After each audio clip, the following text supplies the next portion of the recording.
भ्रमण करते करते वो मथुरा के अंदर उस स्थान पर पहुंच के जहाँ पर ये माना जाता था कि यहाँ पर हमारे बाल गोपाल श्री कृष्ण भगवान जब यहाँ रहा करते मथुरा में, इस सरोवर में स्नान किया करते थे। और फिर वहाँ जाकर के एक गिरिराज बोलते हैं उसको, जिसको भगवान श्री कृष्ण ने उठाया था जब इंद्र देवता स्वर्ग का राजा अपनी पूजा न करने से अक्षुब्ध होकर के व्रज को डुबोना चाहता था अधिक वर्षा करके, तो श्री कृष्ण जी ने उस पहाड़ को उठा के और पूरे ब्रज पर फैला दिया था। वर्षा खूब हुई थी और इंद्र थक गया था वर्षा कर करके, और वो कुछ बिगाड़ नहीं सका ब्रज का, तब उसने अक्षमा याचना की थी। तो उस स्थान पर भ्रमण करके, उस गिरिराज की परिक्रमा करके हम अपना मोक्ष मानते थे। उस सरोवर में स्नान करके हम मोक्ष मानते रहे। इसी उद्देश्य से धर्मदास साहिब जी भटक रहे थे, वहाँ पहुँच गए। सुबह सुबह उठे, उस सरोवर में स्नान किया जिसमें जल अधिक था नहीं, क्योंकि हम उसमें नहाना इसलिए उचित समझते रहे कि इससे मोक्ष होगा, चाहे गारा भी क्यों ना हो, उसमें कीचड़ भी क्यों ना हो, हमें तो भगवान चाहिए। लेकिन परमात्मा कहते हैं, कबीर इस संसार ने समझाऊं कै बार, और ये पूछ पकड़ कर भेड़ की और उतरा था मैं पार। गरीबदास जी कहते हैं कि भेड़ पूछ को पंडित पकड़े, ये भादो नदी विहंगा, गरीबदास व भवजल डूबे, जिन नहीं साध सत्संगा। जिनको संत नहीं मिलते, सत्संग नहीं मिलता, तो वो भवजल के अंदर ऐसे डूब जाते हैं जैसे भादों के अंदर नदियाँ। भादों महीने में बहुत जबरदस्त वर्षा होती थी और सभी दरिया बह कर चल पड़ती थी, फुल स्विम पर ओवरफ्लो होकर को हो जाती थी। और उस समय कोई ये कहे दरिया पार करने के लिए भेड़ की पूंछ पकड़ तुझे पार कर देगी, नहीं, उसका ये साधन नहीं है पार होने का। पार होने के लिए नौका, लीक प्रूफ नौका हो और उसका चालक ट्रेंड हो, तब वो पार होंगे। ये साधन है प्रॉपर। और जो साधनाएं आप कर रहे हो, परमात्मा बताया करते थे कि ये तो भेड़ की पूंछ पकड़ा रखी तुम्हारे कोई नकली गुरुओं ने, तुम्हें डबोएंगी, तुम भौजल में डूब जाओगे, ऐसे चक्कर व्यूह में फंस जाओगे, 84 लाख योनियां भोगोगे, तुम्हें समझ में नहीं आएगा। उस तालाब में स्नान करके उसी से जल का लोटा भर के और भगवान की मूर्ति को स्नान कराया। स्नान करा करके नए वस्त्र पहना करके पुराने वस्त्र थैले में डाल दिए, बाद में धोऊंगा। और एक स्थान लीप के वहाँ भगवान की मूर्ति रखी, गाय के गोबर से और मिट्टी मिलाकर लीपते थे, उसे स्वच्छ बनाते थे। और उस पर सुंदर स्वच्छ कपड़ा बिछाकर उस पर बैठ के पहले भगवान की वो कर्मकांड किया, उनके कपड़े बदलवाए, स्नान कराया, मुकुट माला रख के कंठी माला पर आकर बैठ गए। फिर लगे गीता का पाठ करने। और उसी समय परमात्मा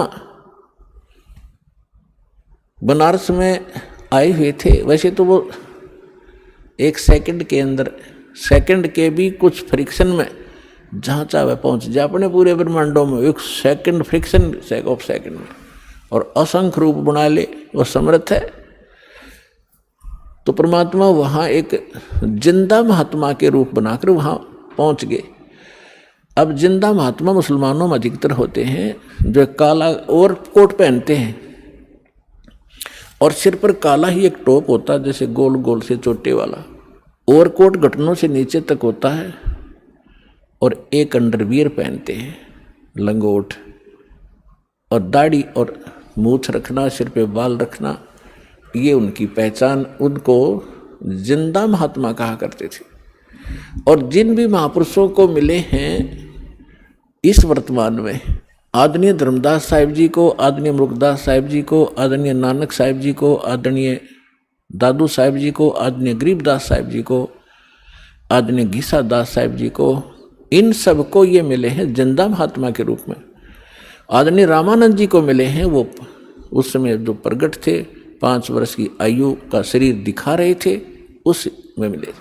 तो इनको सभी को जिंदा महात्मा के रूप में मिले हैं। दर जिंदे का रूप शैल वृंदावन कीनी, तहाँ मिले धर्मदास करते हैं बहुत अधीनी। भगत का एक गुण होता है कि बहुत प्यार से विनम्र भाव से बात करता, जहाँ भक्ति की चर्चा चलती है तो परमेश्वर जाके थोड़ी दूरी पर बैठ के जिंदा महात्मा का रूप बनाकर 50 फुट की दूरी पर, क्योंकि वो हिंदू थे और परमात्मा की वेशभूषा उस समय उस धर्मदास की दृष्टि से एक मुसलमान की थी, इसलिए उनकी क्रियाओं को दूर से देख रहे थे। जब धर्मदास जी ने सब क्रियाएं की और फिर लगा गीता का पाठ करने, जब परमात्मा 10-1 फुट की दूरी पर बैठ के रेत में अलग से वो अपना आसन उसन लगा कर बैठा है, तिलक लगा रखा। वैष्णो साधु की जो पहचान होती है, गले में एक तुलसी की एक मणिये की माला, कंठी बोलते हैं, वो पहन रखी और वैष्णो संत जैसी वेशभूषा बनाकर वो बैठा। तो परमात्मा ने काफी सब कुछ सुना। धर्मदास जी ने सोचा कि एक मुसलमान भक्त, एक साधु, साधु भी भक्त ही होते हैं क्योंकि वो भगवान के लिए भटक रहे होते हैं। जितने भी आज संत बने हैं ये पहले भगत थे और फिर इन अटपट का ज्ञान सुन लिया इधर उधर से, फिर इन थोड़े से मैच्योर हो गए, इन थोड़ी बहुत बोलने की शैली सुधार ली और ये संत बन गए, बाकी श्रोता हो गए। सारा का खिचड़ी ज्ञान है ही आपके स्पष्ट है, समक्ष है। तो परमात्मा सुनते रहे। धर्मदास जी ने सोचा बड़ी ध्यान से सुन रहा भाई, आज तो ये हो सकता है इसका ज्ञान समझ में आ जाए, इसका कल्याण हो जाए। अब जैसे गीता अध्याय नंबर 4 के श्लोक नंबर 25 से लेकर 30 तक यही फैसला दिया है गीता ज्ञानदाता ने कि जो भी जैसी साधना करा अपनी आत्मा अपनी उस साधना को पापनाशक जानता है। पापनाशक मीन मोक्षदायक। पापनाश होंगे तो भी मोक्ष होगा। यदि उसको पता हो या ठीक नहीं है तुरंत त्याग दे, कोई भी ना करे उस कार्य को। तो धर्मदास जी ये सोच बैठे थे कि हमारा जो धर्म है, हमारा जो धर्म है धार्मिक क्रियाएं, ये सर्वश्रेष्ठ हैं, मुसलमानों से श्रेष्ठ हैं। इस दृष्टिकोण से उसने देखी रुचि। तो उस दिन डेली जो गीता का पाठ करता था, उस दिन 7वें अध्याय का उसका नंबर था, उसमें से पढ़े, उसका हिंदी अनुवाद भी पढ़ा, फिर 8वां अध्याय भी पढ़ा, फिर 15वां भी पढ़ा और भी कई चुने चुने से श्लोक सुनाए और उसका व्याख्यान करके सुना। प्रतिदिन 1 घंटा साधना करता था, उस दिन 3 घंटे लगा दिए। और परमात्मा ऐसे करे जैसे बड़ा रुचि ले रही है। जब उन्होंने सब क्रिया कर ली तो परमेश्वर ने कहा कि हे महात्मा जी, देखो पुण्यात्मा, इस काल जालिम ने हमारे साथ कैसे जुल्म कर दिया। हमारे पिता ने हमारे निकटाने के लिए अब कैसे छल छिद्र करने पड़ते हैं, कैसे बहुरूपीय का काम करना पड़ता है।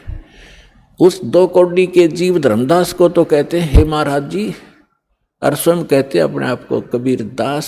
मैं दास हूँ, मैं भटका हुआ हूँ और मैं सब महापुरुषों के पास जा चुका हूँ, परमात्मा के लिए घर से निकला हूँ और मुझे कोई सही मार्ग मिल नहीं रहा। आज मैंने आपका ज्ञान सुना, कुछ मेरा खिंचाव हुआ, मैं आपसे परमात्मा की जानकारी चाहता हूँ। अपने आत्माओं जब ऐसे अधीन होकर कोई पूछता है तो हमारी इच्छा बनती है कि बताएं इसको, ये तो भ्रमित है, दूसरे मार्ग मुसलमान है। हिंदू मुसलमानों को इसलिए बुरा मानते थे कि ये मांस खाते हैं, अहिंसा करते हैं, पापी बने हुए। तो इस दृष्टिकोण से उन्होंने समझाया कि इसके पाप बच जाएंगे यदि हमारे धर्म को स्वीकार कर लेगा। तो कहने लगा, धर्मदास जी ने कहा कि कैसा लगा ज्ञान, कि बस पूछो मत, गदगद हो गया हूँ। कबीर परमात्मा बोले, मैं दीक्षा लेना चाहता हूँ आपसे। मालिक को पता था कि इतना बुद्धिमान है ये, ऐसी गलती करेगा नहीं। तो धर्मदास जी ने कहा, देखो जी, मैं तो भक्त हूँ और मेरे गुरु जी हैं रूपदास जी, वैष्णव परंपरा से मेरा संबंध है, हम रामकृष्ण की पूजा किया करते हैं और मैं उनसे दीक्षा दिला सकता हूँ आपको। मैं दीक्षा का अधिकारी नहीं हूँ। यदि कोई अनधिकारी दीक्षा देता है वो यूजलेस होती है और वो स्वयं भी दोषी होता है। और सामने वाले को भी, शिष्य को भी कोई लाभ नहीं हो सकता, इसलिए मैं आपको दीक्षा नहीं दे सकता, आप मेरे गुरु जी के पास चलिए। अब परमात्मा ने कहा ठीक है, मैं आपके गुरु जी के पास चलूंगा, मुझे तो दीक्षा चाहिए, मोक्ष चाहिए, लेकिन उससे पहले मेरी कुछ शंकाएं हैं, उनका समाधान चाहूंगा। हाँ बोलो बोलो। धर्मदास जी बोले बोलो बोलो, क्या शंका है?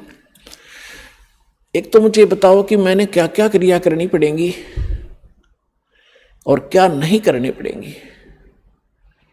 धर्मदास जी ने बताया कि देखो, जीव हिंसा नहीं करनी, महापाप होता जीव हिंसा करने का, और जो जीव हिंसा करते हैं वो कभी मोक्ष प्राप्त नहीं कर सकते, वो आजीवन भटकते रहते हैं, चाहे बेशक भक्ति करो। परमात्मा बोले ठीक है, मैं त्याग दूंगा, कुछ नहीं करूंगा। फिर कहा कि हमारे गुरुजी नाम देते हैं रामकृष्ण का, वो नारे दशमा भी बोल रहा था, हरे राम हरे कृष्ण कृष्ण कृष्ण हरे हरे। तो ये लाभ जब देंगे जब आप उनसे ले लोगे, अपनी मर्जी से करने से कोई लाभ नहीं होगा। बोला ठीक है जी। परमात्मा बोले बहुत अच्छा। और 68 तीर्थ करने होते हैं, मैं 68 तीर्थ कर करके आया हूँ, और ये मैं आज मथुरा में और आगे जाऊंगा, अभी कर रहा हूँ, उसी भ्रमण पर निकला हूँ। एकादशी का व्रत करता हूँ मैं, गुरुजी ने बता रखी है, और रामकृष्ण का जाप जपा करते हैं। तो परमात्मा ने बोला, पूछा कि ये श्रीमद् भगवत गीता जो आप पढ़ रहे थे कौन सा ग्रंथ है? कि ये श्रीमद् भगवत गीता है। ये किसने ये ज्ञान किसने लिखा है? कि भगवान ने खुद बोला है। श्री कृष्ण को भगवान मान रहे थे। बहुत अच्छा, ठीक है।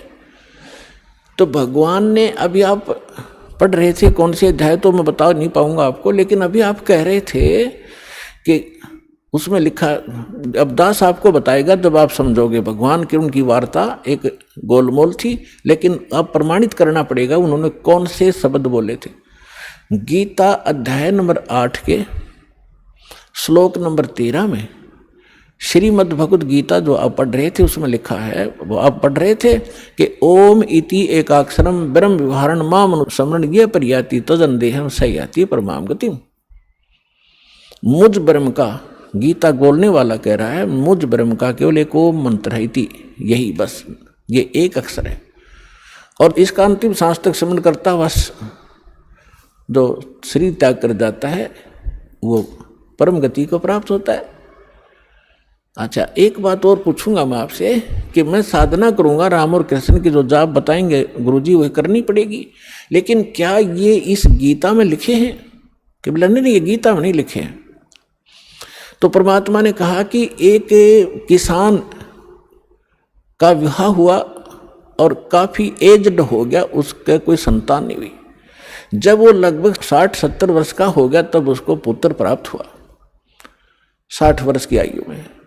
अब उसने सोचा किसान ने कि मैं कभी भी मृत्यु को प्राप्त हो सकता हूँ और मेरे पुत्र को अनुभव है नहीं कृषि का, अभी ये बालक है, इसलिए मैं अपना अनुभव लिख देता हूँ। उसने एक पैड पे, एक डायरी में, बही होती थी पहले, बही बोलते थे, उसमें सारा अनुभव लिख दिया, कौन सी फसल कौन से सीजन में और कितनी बार जमीन को बहाकर संवार कर बोनी चाहिए, कितना उसमें प्रति एकड़ बीघा बीज डालना चाहिए, कितने कितने समय पर उस पर पानी देना चाहिए, सिंचाई करनी चाहिए, कब उसमें खाद डालना चाहिए, और कैसी स्थिति होगी जब वो परिपक्व होगी, उसकी ये स्थिति होगी तब उसको काट कर उसको भूसा अलग करके घर ले आना चाहिए, फिर उसे रोटी बना के खानी चाहिए। वो सारा कुछ लिख दिया। धर्मदास जी सुन रहे, हाँ जी ठीक है, फिर ठीक है। और फिर उस पिता की मृत्यु होगी और पिता ने कहा था, बेटा यदि मेरी मृत्यु हो जाए तो आप मेरा अनुभव इसके अंदर लिखा है, इसको पढ़ना और इसके अनुसार अपनी कृषि खेती करना। अब वो बेटा क्या कर रहा है, पिताजी ने बताया था गेहूं बोने के लिए बो रखी है भांग उसने। पिताजी ने बोला था कि इसमें अरहर की दाल बीजना, उसने बीज रखा वहां पर घास धतूरा। तो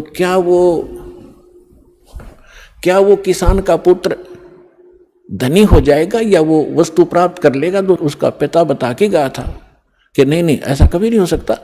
धर्मदास जी उत्तर दे रहे, क्या तो महामूर्ख है, मूर्ख है, वो तो वही करना चाहिए जो पिताजी ने उसमें अनुभव लिखा है।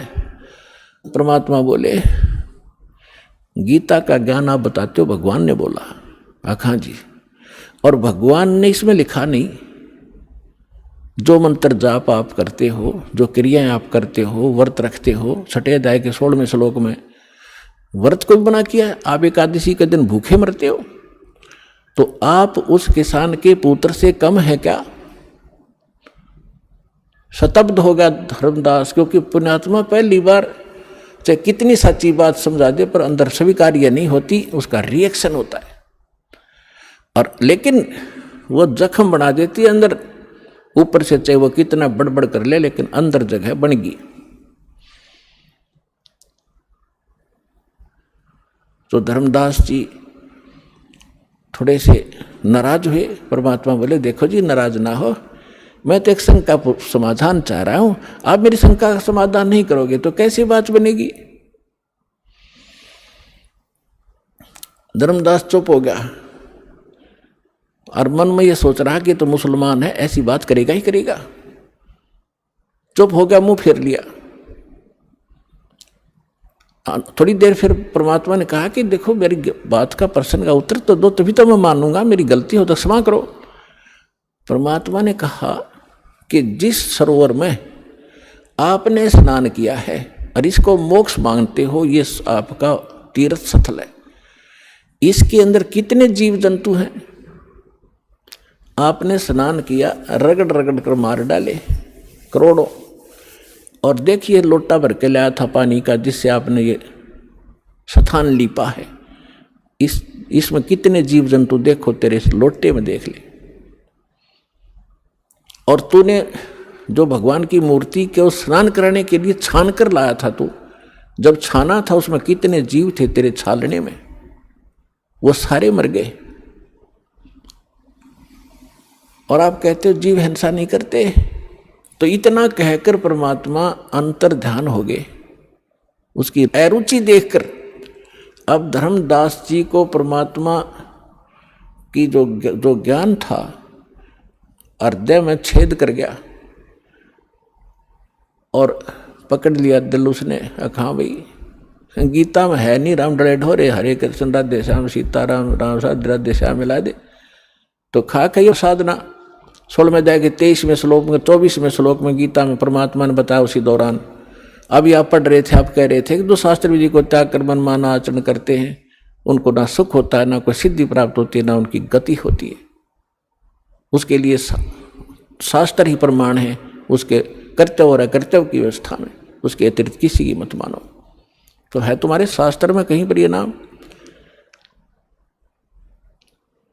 धर्मदास जी स्तब्ध हो गए, सिर घूम गया। और फिर भगवान सामने से अंतर ध्यान हो गए तो वो और ज्यादा चिंतित हो गए कि इतना विद्वान पुरुष, भगवान तो नहीं माना उसने, लेकिन ये जरूर मान लिया कोई महापुरुष सिद्धि वाली थे और कितना बढ़िया ज्ञान बताया।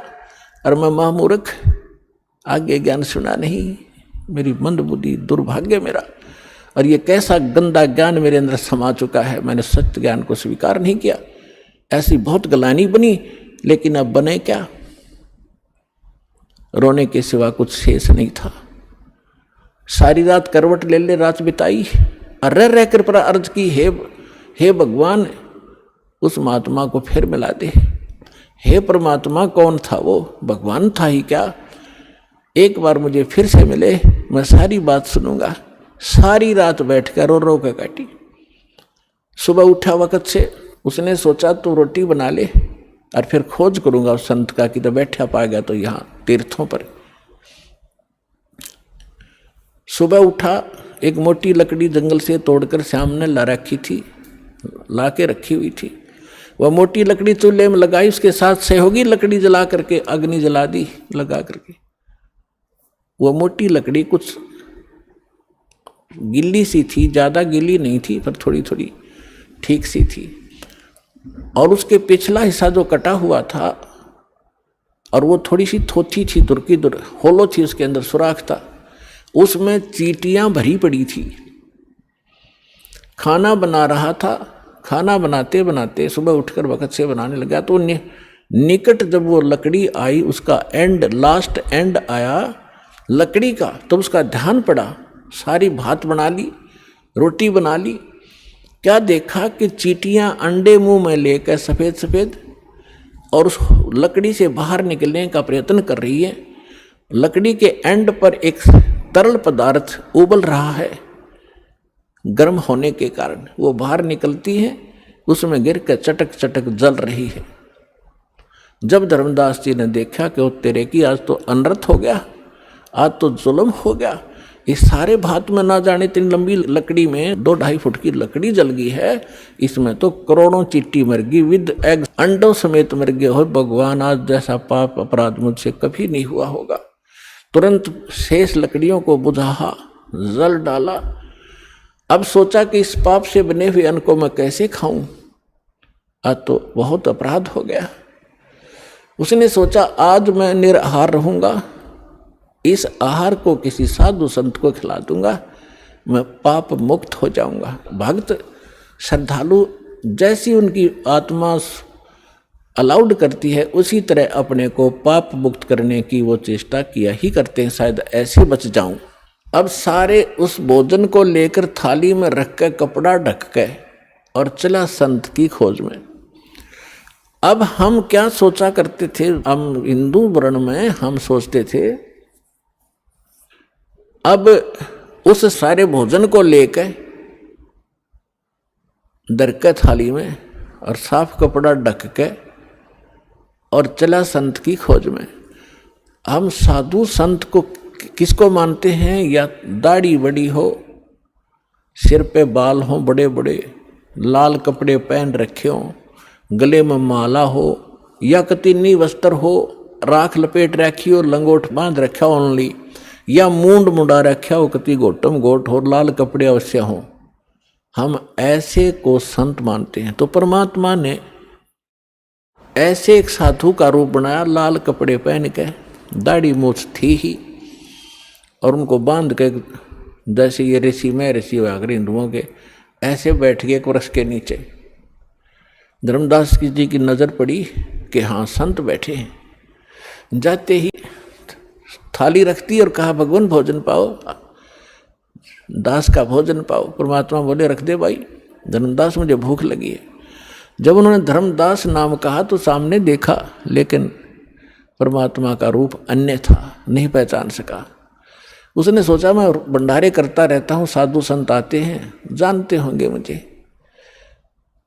ज्यों ही थाली रखी, परमात्मा के पास एक करमंडल था, लोटा, उसमें से जल उठाया कबीर परमेश्वर ने और उसको मंत्र पढ़ा अन्नदेव की आरती का एक, और उस पूरी भात पर छींटे मार दिए, उस सारी भोजन पर थाली में।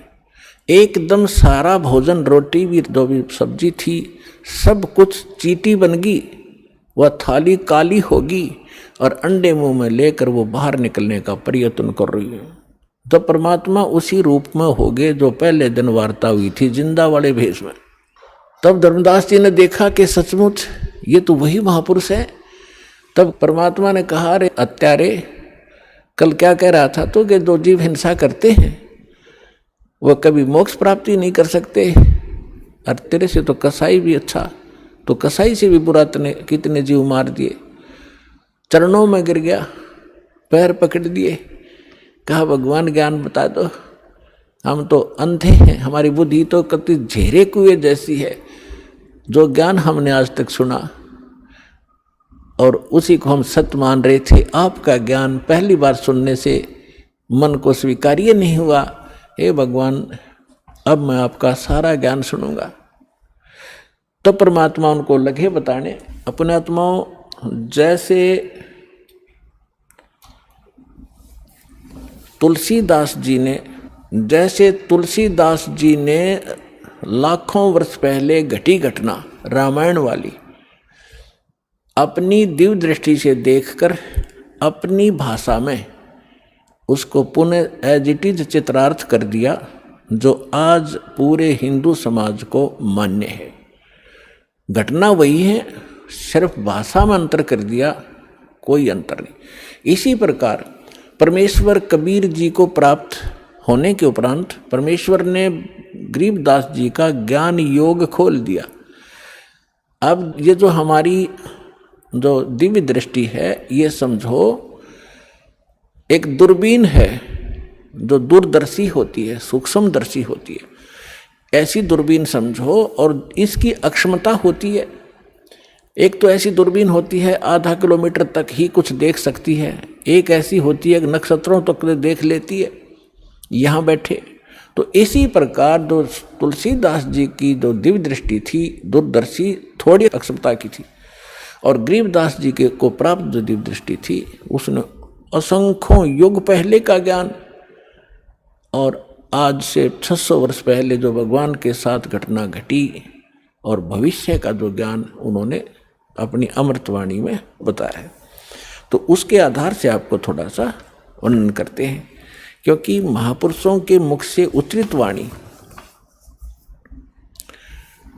और इस दास के मुख से आप तक पहुंचेगी तो ये एक असर करेगी न्यारा।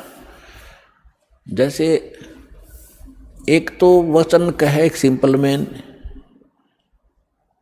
कि यहाँ से बरवाला से लेकर जींद तक रोड बना दो, और एक के यहाँ का मुख्यमंत्री जनसाधारण मेरे जैसा थे सारा दिन कहें जाओ अधिकारियों ने जाके कि ये वहाँ से वहाँ तक रोड बना दो, कभी नहीं बनेगा। और वो एक बार कहेगा, अगले दिन काम शुरू हो जाता है। इस प्रकार उसके वचन में शक्ति है। इसी प्रकार संत उस परम पिता का नुमाइंदा होता है, प्रतिनिधि होता है, उसके पास परमेश्वर की शक्ति होती है, उसके आदेश से वो काम शीघ्र होता है। दर्जन दे का रूप शैल वृंदावन कीनी, तहाँ मिले धर्मदास करते हैं बहुत अधीनी। गरीबदास जी अपनी अमृतमयी वाणी में भगवान से प्राप्त उस दिव्य योग से, दिव्य दृष्टि से देखा हुआ एज इट इज बोल रहे और लिखवा रहे। दास उसको सुना रहा है। बहुरंगी वरियाम कामनी कामी सोई, दर सतगुरु का रूप धनी उतरे हैं लोई।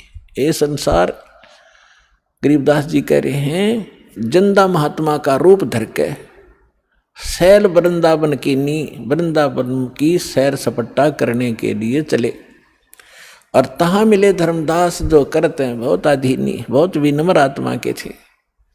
बहुरंगी वरियाम कामनी कामी सोई, बहुरंगी ना जाने किस रूप में कहाँ प्रकट हो जाता है। और दर सतगुरु का रूप धनी उतरे हैं लोई, सतगुरु का रूप बनाकर यानी तत्वदर्शी संत रूप में खुद धनी, खुद मालिक वहां आकर प्रकट हुए थे। बहुरंगी वरियाम कामनी कामी सोई, दर सतगुरु का रूप धनी उतरे हैं लोई। परम उजागर ज्ञान ध्यान बहुरंगी बाना, तहाँ मिले धर्मदास आचार विचार दीवाना। परम उजागर ज्ञान, बहुत ही ओजस्वी वाणी परमात्मा की, तत्व ज्ञान, और वहाँ मिले धर्मदास जो इस कर्म कांड नकली साधना का दीवाना हो रहा था, हटना नहीं चाहता था। परमात्मा ने पूछा, अहे पुण्यात्माओं, पता नहीं आपका यह बालकपन कब खत्म होगा, या काल की भांग तुमने झूठे सुख की पी रखी है कद उतरेगी। आप यहाँ एक कहर भोग रहे हो, चाहे राष्ट्रपति है किसी भी देश का, जीव का जीवन है ये। आज प्रधानमंत्री है, कल मृत्यु हो गया, गधा बन गया, तो खाक सुख है ये। झूठे सुख को सुख का है ये मान रहा मनमोद, ये सकल चबीना काल का, कुछ मुख में कुछ कोद। परमात्मा इतने खाड़े कर रखे आपके लिए, अपने बच्चों को, दृढ़ भक्तों को मिलते हैं, उनसे उनको अपना गवाह बनाते हैं, फिर वो भी आपको क्या बता रहे। तो क्या कहते हैं, हाथ जोड़ कर भगवान बैठे एक दो कोडी मारे जैसे नीच के सामने। थोड़ा सा धन पा के फूल गया, फिर भी आत्मा में जगह है, वो डलेड हो रहा है, शास्त्र साधना कर रहा है, और स्वयं एक वैष्णव संत की वेशभूषा बना रखी थी, तो सबसे उत्तम मान रहा था अपने आप को। तो हाथ जोड़कर कहते हैं, कौन तुम्हारी जात, परमात्मा पूछते हैं उससे धर्मदास जी से, कौन तुम्हारी जात कहाँ से आए स्वामी। हे मालिक, स्वामी जी भगवान कह रहे हैं, आप कहाँ से आए हो, आपकी क्या जाति है। कौन तुम्हारी जाति कहाँ से आए स्वामी, पूछे पुरुष कबीर धनी साहेब निकामी।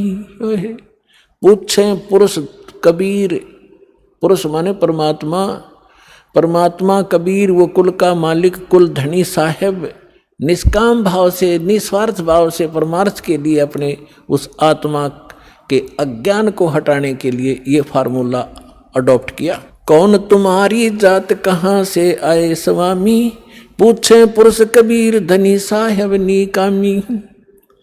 अब क्या बताते हैं धर्मदास जी, हम वैष्णव बैरागी धर्म में सदा रहाही, सुधर न बैठे संग कल्प ऐसी मनमाही। कि मैंने तो है ना वैष्णव धर्म से दीक्षित हूँ मैं, और वैष्णव धर्म मेरा है, और मैं शूद्र के साथ निकट नहीं रहते, शूद्र के निकट नहीं रखते हम, यानी स्वच्छ रहते हम सर्वोत्तम हैं। अब क्या कहते हैं, सोन जिंदा में ज्ञान को अधिक आचार विचार, हमरी करनी जो करे वो उतरे भव जल पार। धर्मदास जी कहते हैं, हम जो साधना कर रहे हैं ना, इसको जो कर लेगा उसका बेड़ा पार हो जाएगा, भवसागर से पार हो जाएगा। तो परमात्मा ने फिर प्रसन्न किया, बोले धनी कबीर सुनो वैष्णो बैरागी, कौन तुम्हारा नाम गाम कहिए बड़बागी।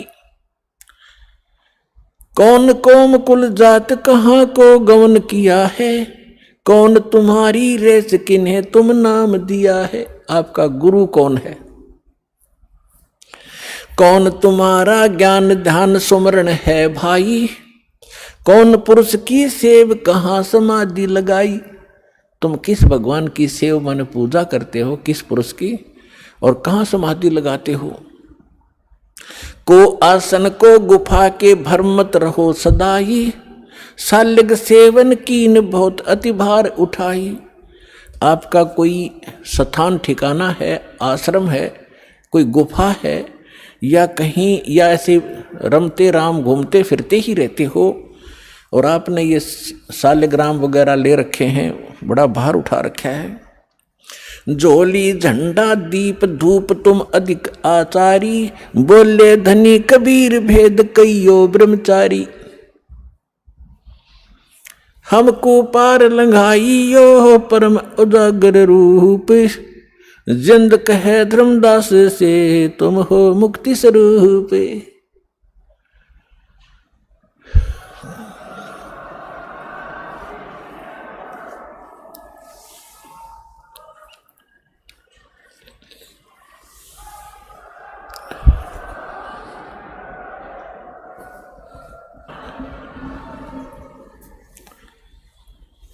अब परमात्मा ने उस जीव के निकट पहुंचने के लिए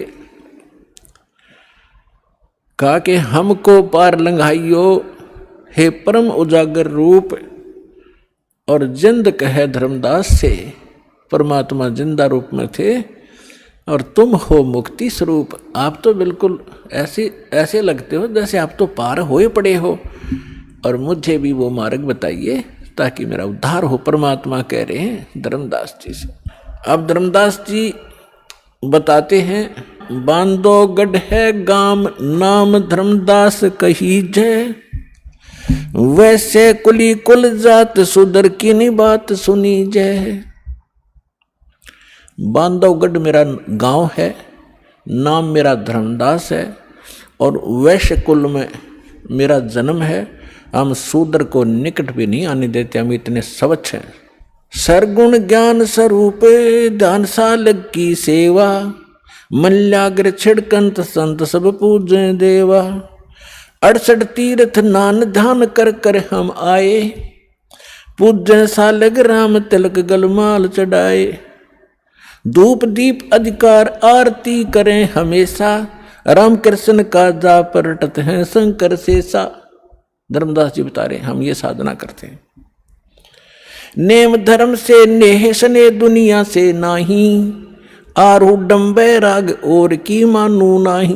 धर्मदास जी कह रहे हैं मुझे शिक्षा देने की आवश्यकता नहीं किसी ने, मैं बिल्कुल फाइनल हो चुका हूँ, मेरा ज्ञान अटल है, मैं सही साधना कर रहा हूँ, मैं किसी और की मानू नहीं, मेरा आरूढ़ बैराग है। सुन जिंदे मम धर्म को वैष्णो रूप हमारे, 68 तीर्थ हम किए हमने चीन्या सिरजन आर। हमने भगवान पहचान रखा है और 68 तीर्थ में करता रहता हूँ रह रहकर। बोले जिंदा बैन कहाँ से सालग आए, और को 68 का दाम मुझे तत्काल बताए। राम कृष्ण का रहे नगर वो कौन को होवे, ये जड़वंत है देवता से क्यों घंट बजावे। अब परमात्मा उसको कैसे समझाना चाह रहे हैं कि परमात्मा बोले कि ये साल्यग राम कहाँ से लाया तो, या मूर्ति जो भगवान विष्णु की कृष्ण की बना रखी है, ये क्या ऊपर से आए हैं तुम्हारे स्वर्ग लोक से जहाँ से ये भगवान रहते हैं तुम्हारे, और राम कृष्ण कहाँ रहते हैं उनका ठिकाना बता। तो वो बताते हैं वो गोलोक में रहते हैं, वो श्री कृष्ण का लोक है, स्वर्ग विष्णु लोक में रहते हैं। भगवान तो विष्णु लोक में रहते हैं और आप ये पूजा कर रहे मूर्ति की। आप जो मूर्ति लिए बैठे हो, क्या ये विष्णु जी वाले कान रखती है, विष्णु जी वाली भाषा रखती है? तुम मानते हो श्री कृष्ण जी ने यानी विष्णु जी ने गीता बोली, क्या ये तेरे पत्थर बोल सकते हैं जो तेरे सामने बैठे, या आपका अनुवाद समझा सकते हैं? फिर इनमें क्यों मत्था मार रहा है तू? उन देवता ने पूज ले जो स्वर्ग वाले हैं, इन पत्थरों को क्यों पूज रहा है? सुने गुने नहीं बात धात पत्थर के स्वामी, कहाँ भर में धर्मदास चीन निज पद निज धामी। निकामी कहते बोलत घटकट पूर्ण ब्रह्म, धर्म आदू नहीं जाना, चिदानंद को चीन ये डारो पत्थर पाषाणा। उस सच्चे भगवान को समझ जो गीता भी निर्देश कर रही है आपकी। अब क्या बताते हैं?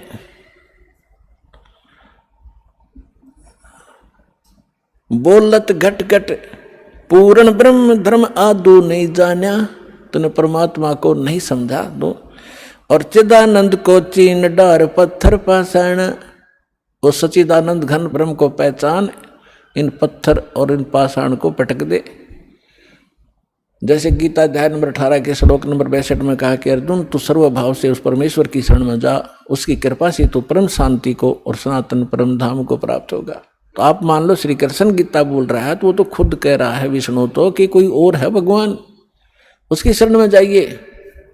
गीता अध्याय नंबर 7 के श्लोक नंबर 29 में गीता ज्ञानदाता कहता है कि जो मेरे ज्ञान का आश्रय कर लेता है और तत्वदर्शी संत की खोज कर लेता है, फिर वो तत्व ज्ञान को प्राप्त प्राणी वो तत्ब्रह्म की पूजा करता है। जो प्राणी जरा और मरण से मोक्ष छुटकारा पाने के लिए, जरा माने वृद्ध अवस्था का कहर, बुढ़ापे का दुख और मृत्यु दुख, दो कहर जीव पर यहाँ पर प्रत्यक्ष टूटते हैं। कहते हैं जिनको ये ज्ञान हो गया, इस संसार की यहाँ की इस नकली लोक की कोई इच्छा नहीं रखते वो व्यक्ति, तत्व ज्ञान प्राप्त प्राणी, वो केवल जरा और मरण से छूटने का जो प्रयत्न कर रहे हैं वो तत्ब्रह्म से परिचित हैं और सारे अध्यात्म ज्ञान से परिचित हैं, सब कर्मों से परिचित हैं। वो तत्ब्रह्म 8वें अध्याय के प्रथम मंत्र में गीता ज्ञानदाता से अर्जुन ने पूछा कि वो किम तत्ब्रह्म, वो ऐसा तत्ब्रह्म कौन है, क्या है जिसको जानने के बाद लोग यहाँ की इच्छा कुछ नहीं रखते और केवल अपने इस कहर से छूटने का, जन्म मृत्यु के दुख को और बुढ़ापे के दुख से बचने का, छूटने का प्रयत्न करते हैं, यानी पूर्ण मोक्ष की ही वो चाह रखते हैं। वो किम तत्ब्रह्म 8वें अध्याय के प्रथम मंत्र में गीता ज्ञानदाता से अर्जुन ने पूछा। गीता ज्ञानदाता ने 8वें अध्याय के 13वें श्लोक में कहा कि वो परम अक्षर ब्रह्म है। वो तो गीता ज्ञानदाता से अन्य है। गीता अध्याय नंबर 15 के श्लोक 1 से 4 और गीता अध्याय नंबर 15 के 16-17 श्लोक में स्पष्ट किया है, इन सभी प्रभुओं की जानकारी दी है। अक्षर पुरुष एक पेड़ है, सरपुरुष वा की डार, तीनों देवा रजगुण ब्रह्मा सतगुण विष्णु तम गुण शिव जी, ये शाखा है, पात रूप संसार। और मूल कौन है? वो परम अक्षर ब्रह्म है। गीता अध्याय नंबर 15 के श्लोक नंबर 16 और 17 में कहा है कि सरपुरुष और अक्षरपुरुष 2 पुरुष हैं, 2 प्रभु हैं, और इनके अंतर्गत जितने प्राणी हैं और ये स्वयं भी नाशवान हैं, इनकी जन्म मृत्यु होती है, लेकिन जीव आत्मा किसी की नहीं मरती। इसलिए 15वें अध्याय के 17वें श्लोक में कहा है उत्तम पुरुष तु अन्य परमात्मा इति उदाहरते, इनसे अन्य है वो श्रेष्ठ भगवान, वो तीनों लोकों में प्रवेश करके सबका धारण पोषण करता है, और वो है अविनाशी भगवान। तो परमात्मा ने कहा कि आपका गीता ज्ञानदाता कहता है 15वें अध्याय के 4थे श्लोक में कि अर्जुन, उस तत्व ज्ञान की प्राप्ति के उपरांत परमेश्वर के उस परम पद की खोज करनी चाहिए, जहां जाने के बाद साधक फिर लौटकर कभी संसार में नहीं आते। और जिस परमेश्वर ने संसार रूपी वृक्ष की रचना की है, सारे ब्रह्मांडों की रचना की है, और अपने विषय में खुद कहता है दूसरे अध्याय के 12वें श्लोक में, चौथे अध्याय के 5वें और 9वें श्लोक में, और 10वें अध्याय के दूसरे श्लोक में कि अर्जुन तेरे और मेरे बहुत जन्म हो चुके हैं, तू नहीं जानता मैं जानता हूँ। तो वो तो नाशवान है, वो किसी अविनाशी परमात्मा की शरण में जाने और उस स्थान को प्राप्त करने के लिए कह रहा है जहां जाने के बाद साधक कभी जन्म मृत्यु में नहीं आते। वो कौन है? राम कृष्ण कोटो गए धनी एक का एक, ये तेरे राम कृष्ण तो करोड़ों मर लिए, और वो धनी, वो कुल मालिक अपनी महिमा पर बता रहे, वो धनी एक का एक, जिंद कहे धर्मदास से तुम बूझो ज्ञान विवेक। जिंदा रूप में परमात्मा बैठे धर्मदास जी से कह रहे हैं कुछ विवेक से ज्ञान पूछ में रहते हैं, ये केवल एक रूढ़िवादी की तरह आरूढ़ ना हो इस गलत साधना और ज्ञान पर। अब क्या कहते हैं, बोलत है धर्मदास सुनो जिंदे मम बानी। देख कितनी बुद्धि खराब हमारी। क्या कहता है धर्मदास जी के, बोलत है धर्मदास सुनो जिंदे मम वाणी, मेरी वाणी सुनो वचन, कौन तुम्हारी जात कहाँ से आए प्राणी। भगवान तो धर्मदास जी को स्वामी जी कह रहे हैं, और धर्मदास जी परमात्मा को कह रहा है ए जीव तू कहाँ से आया, तेरी क्या जाति है। बोले जिंद कबीर सुनो बाणी धर्मदासा, हम खालिक हम खलक सकल हमरा प्रकाशा। साफ कह दिया मैं मालिक, और यह सारी सृष्टि मैंने रची है, और यह सब मेरा ही प्रकाश, मेरी ही कृपा से ये सब कुछ चल रहा है। हम रचे सब पाषाण नदी सब खेल हमारा, अचराचर चौखान बनी विधि 18-12। हम सृष्टि संजोग विजोग की हो बो भांति, हम ही आद अनादि हैं, हम हैं अवगत के नाती। हम साहेब सतपुरुष हैं, ओए होए, हम साहेब सतपुरुष हैं, ये सब रूप हमारे। जिंद कहे धर्मदास से हम पूर्ण करतारे। अब एक बाबा के रूप में विराजमान, और वो बैठा बनियान साधु संत वैष्णव और ऊंच जाति का धनवान, बता कैसे ठिकाना बुद्धि आओ। काल ने ऐसी हवा भर दी हमारे अंदर। अब पहले ये पंचर किया जाएगा आपके अंदर जो गलत हवा भरी हुई है, गलत ज्ञान भरा हुआ है, फिर नए सिरे तो वो हवा निकाल लेंगे और फिर ऐसी भर देंगे, सदा के लिए ऐसे टायर दे देंगे कभी पंचर ना हुआ। अब जब परमात्मा ने ये कहा हम साहेब सतपुरुष हैं, ये सब रचना हमारे, जिंद कहे धर्मदास से हम पूर्ण करतारे। अब धर्मदास जी क्या कहते हैं, बोलत हैं धर्मदास सुनो सर्वंगी देवा, दिखत पिंड और प्राण कहो तुम अलख अबेवा। आपके सारा शरीर दिखाई देता है, आप बोल रहे हो और आप कहते हो मैं विधेय हूँ। अब पुणात्मा यहाँ ये नकली कबीरपंथी उलझे बैठे। विधेय किसे कहते हैं? विधेय जिसका देह ना हो। एक तो देह हमारी मिट्टी की, और परमात्मा की देह वो एक तत्व की। तो विधेय का अर्थ है जिसकी विलक्षण देही हो। तो कहते हैं परमात्मा बोले, बोलत है धर्मदास सुनो सर्वंगी देवा, दिखत पिंड और प्राण कहो तुम अलख अबेवा। नाद बिंद की दे शरीर है प्राण तुम्हारे, और तुम बोलत बड़ बात नहीं आवत दिल हमारे। तुम कहते हो भगवान, और आपके ये शरीर दिखाई देता है। खान पान स्थान देहे में बोलत दीसम, और कैसे अलख स्वरूप भेद कहिए जगदीसम। तुम दिखे मेरे की तरह आदमी सा, और आप कैसे भगवान हो बताइए मुझे। बोलत जिंद अबंद सकल गढ़ साहेब सोही, निर्वाणी निज रूप सकल से न्यारा होई। हम ही राम रहीम करीम पूर्ण करतारा, हम ही बांधे से तू संग चढ़े पद्म 18। हम ही रावण मारा लंक पर करी चढ़ाई, हम ही 10 सिर फोड़ देवता की बूंद छुड़ाई।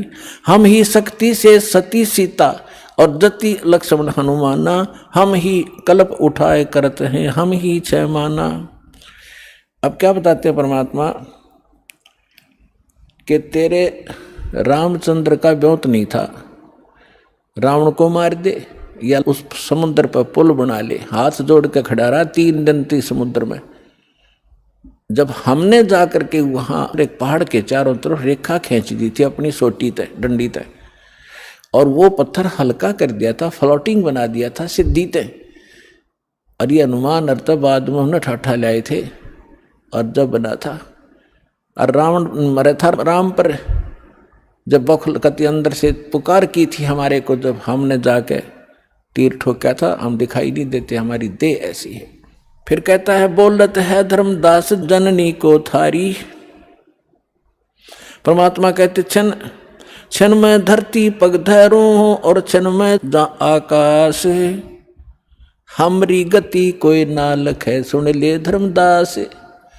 नानक साहब जी कहते हैं अंधुला नीच जात परदेसी मेरा, छिन्न आवे तिल जावे। 1 सेकंड में यार 1 सेकंड में देखो ऊपर पावे, और ताकि संगत नानक रहंदा कैसे मोंढा पावे, उसका अंत कैसे पा सकता है। बोलत है धर्मदास जिंद जननी को थारी, ए जिंदा तेरी माँ कौन है, तेरी जननी कौन है। कौन पिता परवेश कौन गतरैन आधारी, क्यों उतरे कल माई को सब भेद विचारा, तुम निज पूर्ण ब्रह्म का अनपान आहारा। कौन तुम्हारा धाम नाम सुमरण क्या कहिए, तुम व्यापक कल माई तो कहाँ सायब रहिए। कौन देह स्नेह नैनन मुख नासा नेहा, तुम दिखत हो मनुष्य कौन विद जिंद विदेहा। तुम दिखो आदमी और कहते विदेह हूं मैं। परमात्मा कहते गगन शून्य में हम रहें, गगन शून्य में टॉप मोस्ट प्लेस पर, गगन शून्य में हम रहें व्यापक सभी ठोरे, हृदय रैन हमारे है फूल पान फल मोरे। अब जैसे सूर्य आकाश में है और पृथ्वी पर व्यापक भी है, क्योंकि उसका प्रकाश उसकी उष्णता यहाँ प्रभाव करी। परमात्मा कहते मेरा एक निज स्थान सतलोक है, वहाँ मैं रहता हूँ, और मेरी जो शक्ति है वो सब जगह व्यापक है। हम उतरे तुम काज सुन से किया पियाना, शब्द रूप धर देह समझ बानी सुरगाना।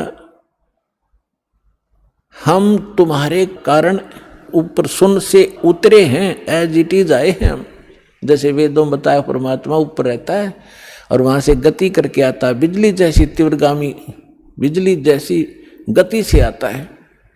हम उतरे तुम काज तुम्हारे लिए, और सुन सुन माने जहां हम रहते हैं, जहां बिल्कुल एक ही स्थान है हमारा। सुन से किया पियाना, शब्द रूप दे धर समझ बाणी सुरगाना। निरख परख कर देख नहीं भौतक हमारी काया। परमात्मा बोले हाथ लगा के देख मेरा, ये मेरा शरीर तुम्हारे जैसा नहीं है। धर्मदास जी ने हाथ लगाया, जैसे रुई पकड़ लिया करें कि हार्ड नहीं, ऐसे पूरा शरीर दबा दबा के देखा। नरक फर्क कर देखना नहीं हमरा भौतिक काया, हम उतरे तुम काज नहीं कुछ मोह ना माया। तुम दुखी पा रहे हो, भटक रहे हो, दुख पा रहे, इसलिए तुम्हारे कारण मैं यहाँ आया हूं। फिर क्या बताते हैं परमात्मा, सुन गगन में हम बसे हैं, अब पृथ्वी आसन थी ही रे। परमात्मा कहते हैं हम सतलोक में रहते हैं और अब तेरे सामने बैठा हूं। गगन सुन में हम बसे, पृथ्वी आसन थी ही रे। धर्मदास धोखा दिला, अब छानो नीर और खीर। अब दूध पानी नरख ले, कौन भगवान है, तू किसकी पूजा कर रहा है, क्या साधना करनी चाहिए। फिर क्या बताते परमात्मा, ना जन्मूं ना मरूं और मैं ही आऊं जाही। क्योंकि परमात्मा कहते मैं ही आता और जाता हूँ, एज इट इज जाता हूँ, एज इट इज आ जाता हूँ, मैं किसी जन्म नहीं लेता। शब्द विहंगम सोन में ना मेरे धूप न छाई। बोले जिंद सुनो धर्मदासा, हमरे पिंड प्राण निश्वासा। परमात्मा बोले सुन ले धर्मदास, हमारे तुम्हारे जैसा शरीर नहीं है, मेरा शरीर श्वास से नहीं है। गर्भ योनि में हम नहीं आए, मादर पिदर ना जननी जाए। शब्द स्वरूपी रूप हमारा, के दिखलावे आचार विचारा। और फिर बताते हैं कि जो तू कहता मैं हम हिंसा नहीं करते, हिंसा करने वाला मोक्ष प्राप्ति नहीं कर सकता। अब आप केवल उन्हीं को हिंसक मानते हो जो मुर्गे काटते हैं, बकरे काटते हैं, गाय काटते हैं। वो तो अपराधी हैं ही हैं, ये तो बिल्कुल घोर पाप है। लेकिन पाप तो वो भी है जो तुम सत्य ब्राह्मण की है हत्या, जो चौका तुम देवो नेता। जैसे डेली पोचा मारते हो फिनाइल से, पहले मिट्टी और गोबर से लिपा करते थे। इसमें कहते हैं एक ब्राह्मण की हत्या, भगत ब्राह्मण माने भगत साधक, वैसे तो किसी की भी हत्या कर दे आदमी की तो भी घोर पाप है, और भगत की हत्या और ज्यादा पापदायक बताई। फिर कहते हैं अगर तुम ब्राह्मण की हत्या को बहुत बुरी मानते हो तो सत्य ब्राह्मण की है हत्या, जो चौका तुम देवो नित्या। जो तुम रोज चौका लीपते हो ना और फिर रोटी खाना बनाते हो, इतना पाप इकट्ठा हो जाता जैसे 70 ब्राह्मण मार दियो। 70 ब्राह्मण की है हत्या, जो चौका तुम देवो नित्या। ब्राह्मण सन सत्या जो होई, जल स्नान करत हो सोई। जिस जोड़ में, जिस तालाब में तू नहा के निकला है और जिसमें जीव जंतु पड़े हैं, जैसे नहाते समय तूने रगड़ रगड़ कर मार डाले। कहते हैं 1000 ब्राह्मण की हत्या कर दे, इतना पाप तेरे कोई सरोवर में इस तीर्थ में स्नान करने से लगा। और बांधवगढ़ से यहाँ तक कैसे आए हो पैदल चल के, और वहाँ से लेकर यहाँ तक किस उद्देश्य से आए हो, भ्रमण करने के लिए, तीर्थ नहाने के लिए। तो जितने जीव तूने रास्ते में मारेगा वो भी तेरे बैड अकाउंट में होंगे। और जो तुम साधना कर रहे हो वो पापनाशक है ही नहीं। वो तो हमारे पास एक ऐसा मंत्र है, देखो इच्छा कर मारे नहीं, कोई भक्त चिंतित ना हो जा कि पोचा तो हम भी मारते हैं, खाना तो हम भी बनाते हैं, सैर सपट्टा हम भी करना पड़ता है। तो यहाँ परमात्मा ने बताया कि जैसे आप कपड़ा है, कपड़ा पहनते हो तो उसको वो मैल होगा ही होगा, मैल ना होगा तो उसको साबुन और जल उसका साधन बताया है कि उसको स्वच्छ रखो। जानबूझ कर तो गोबर में गिरा नहीं, वो गिरा तो मूर्ख है, तेल में डबो दे, वो तो महा मूर्ख होगा। उसका तो इलाज क्या है, उसको क्या समझा। जानबूझ के करे नहीं, और ऐसे कोई स्वाभाविक होता है तो उसका विकल्प है। तो जानबूझ के है जैसे बलि चढ़ाना, ईद बकरीद मनाना, या और भी माता बकरे मांगे, वहाँ दारू चढ़ती, शराब चढ़ती है, फलान बकवास करते, तो ये नहीं करना। ऐसे करोगे तो पाप है। और ये भी पाप है जो आप डेली करते हो। यदि आपके पास साबुन सही नहीं और जल नहीं तो वो कपड़ा आपका मैला होते होते इतना हो जाएगा पहचान में नहीं आएगा इसका कलर क्या है। तो आज आप जो साधना करते करते चल रहे हो, आपके ऊपर इतने पाप कर्म जमा हो गए, आपका अंतःकरण मैला हो चुका है। और इसको प्रतिदिन साफ करने की जो साधना आपने अपनाई है, ये साबुन और जल नहीं है, गारा में ही लपेट रहे हो आप इसको। गीता अध्याय नंबर 16 के श्लोक नंबर 23-24 को याद रखना। इसमें और भी काफ़ी वर्णन दिया है, क्योंकि ये कभी जब आप एक बार सेटिंग हो जाएगी हमारे इस ज्ञान की, पूरे भक्तों के हृदय में समा जाएगी, फिर एक इस अमृतवाणी को अच्छी तरह पूरा कंप्लीट जैसे रामायण की तरह पूरी कथा सुना कर सेट करके सुनाएंगे आपको। लेकिन अब हिंट इतना ही काफ़ी है। तो फिर परमात्मा उनको सुनाने लगा, समझाने लगे। सृष्टि रचना सुनाई परमात्मा ने, सारा कुछ कह के धर्मदास फिर बौखला गया क्योंकि मन में फिर दोष आ गया कि ये लगे मुसलमान ही, फिर माँ विष्णु महेश को कहता है ये तो नासवान है, इनकी माता है, हमने कभी सुना नहीं। तो फिर अंदर में दोष आ गया और नाराज हो गए कि ब्राह्मण क्या कहने लगे। धर्म कह सुन जिंद तुम हम पाए दीदार। क्या कहते हैं, त्रिदेवन की महिमा अपारम, ये है सर्वलोक करतारम। फिर वही बोलने लग गया क्योंकि 3 देवता की महिमा अपरंपार है, ये सर्वलोकों के करतार हैं। त्रिदेवन की महिमा अपारम, ये हैं सर्वलोक करतारम। सुन जिंदा क्यों बात बनावे, झूठी कहानी मोहे सुनावे। मैं ना मानू बात हमारी, मैं पूजतूं विष्णुनाथ मुरारी। शंकर गौरी गणेश पुजाऊं, इनकी सेवा सदा चितलाऊं। परमात्मा ने सोचा ले भाई काल फिर आ गया इसके अंदर, अरे ये बुद्धि वरिष्ठ इतना माथा चाट का मेरा फिर वही बोल रहा है। फिर अंतर ध्यान हो गए।